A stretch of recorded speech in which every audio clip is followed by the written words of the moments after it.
কাঁচা লঙ্কা, শুকনো লঙ্কা, জিরে, সামান্য আদা একসঙ্গে বেটে নেব। আজ বানাচ্ছি কাঁচা রুই মাছের ঝোল।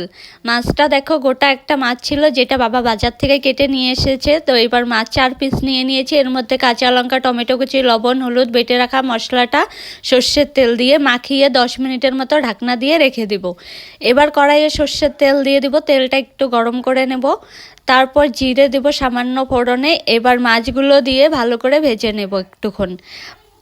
5-10 মিনিট মাছটা ভেজে নিয়েছি। এবার দিয়ে দিব জল, পরিমাণ মতো জল দিয়ে, জলটা আজকে একটু বেশি দিলাম কারণ মাছ দিয়ে আজকে ঝোল বানাবো, মাখা মাখা না, একদম ঝোলের মতো রান্না করব। এবার ঢাকনা দিয়ে 10-15 মিনিট জাল দিয়ে নিয়েছি।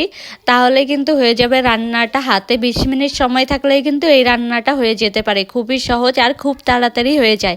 খেতেও কিন্তু খুবই টেস্টি হয়। আর হ্যাঁ, এই রেসিপিটা বানাতে কিন্তু তাজা মাছই লাগবে, ফ্রিজের মাছ হবে না।